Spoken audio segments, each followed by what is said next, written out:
শুরু হয়ে গেছে অলরেডি। আলাদা পতাকা বানিয়ে উড়িয়ে দিয়েছে মণিপুরে। ওরা এখন বিপদে আছে। এই কথা বলেন না কেন? ওরা বহু চেষ্টা চালিয়েছিল ওই সময় পাকিস্তান থেকে আমাদের এই চেষ্টাকে ভাগ করার জন্য। ওরা যেমন সাহায্য করেছে সেভেন সিস্টারের মাধ্যমে ওদের দেশকে ভাগ করার জন্য আমরাও সাহায্য করব।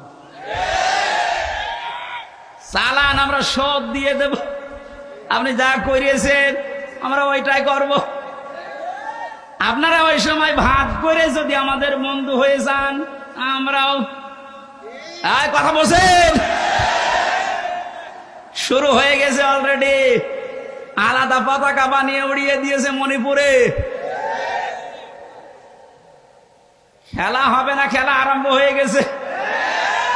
আপনারা যেমন আমাদের এতদিন বলেন আমরা বন্ধু, কারণ আপনাদের সেই পাকিস্তান আর এই বাংলাদেশ মাঝখানে ছিলাম, আমরা আলাদা করে দিয়েছি, এই জন্য আমরা আপনার বন্ধু। আমরাও পাশে তো দেখলাম ডক্টর ইউনূস প্রথমে এই ঘোষণা দিয়েছিল, এদেশকে অশান্ত করার জন্য যদি চেষ্টা চালান সেভেন সিস্টার থাকবে না। মানে যদি নাও করে, ওনার পেছনে যে দেওয়াল আছে তারা হয়তো একটু কাঠি নাড়াচ্ছে। আন্তর্জাতিক যে বিষয়গুলো আমি এখানে বলতে চাচ্ছি না।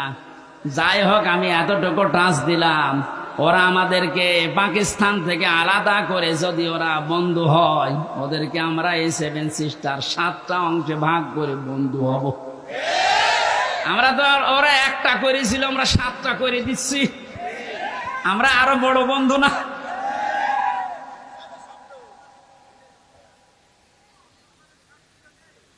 যশোরবাসী এবার খেয়াল করেন, না আমরা শুধু ভারত থেকে না, চীন থেকে না, রাশিয়া থেকে না, আমেরিকা না, কারো কাছ থেকে খুঁটি নিতে চাই না।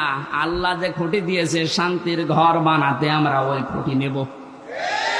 আমার কথার অর্থ বোঝার চেষ্টা করেন, খুব খেয়াল করে শুনবেন। আমি কোরআনে কারীম থেকে পেয়েছি, 1 নম্বরে আল্লাহ পাক বুনিয়াল ইসলাম আলা খামসিন শাহাদাতি আল্লাহ ইলাহা ইল্লাল্লাহ। এই যে হাদিসটার ভেতরে 5টা বিষয় আছে, তার 4টা খুঁটি আমি সেট করেছি। নামাজ, রোজা, হজ আর যাকাত, এই 4টা খুঁটি মজবুত ভাবে গেড়ে দেওয়া লাগবে। খুঁটি থাকলে হয় না। ঘরকে শান্তির ঘর বানাতে হলে বেড়া দেওয়া লাগে। কথা বলেন না কেন? কোরআনে কারীম থেকে আমি বেড়া বের করেছি 4টা। 1 নম্বরে বেড়া, 1 নম্বরে বেড়ার নাম হচ্ছে রাজনীতির বেড়া। এটা যেহেতু চলছে এখন দেশে, এটা পরিষ্কার করা লাগবে। 4টা বেড়া দিতে হয়, চারদিকে দেওয়াল দেওয়া লাগে। 1 নম্বর দেওয়াল তুলতে হবে রাজনীতির দেওয়াল। এটা অলরেডি আরম্ভ হয়ে গেছে এখন।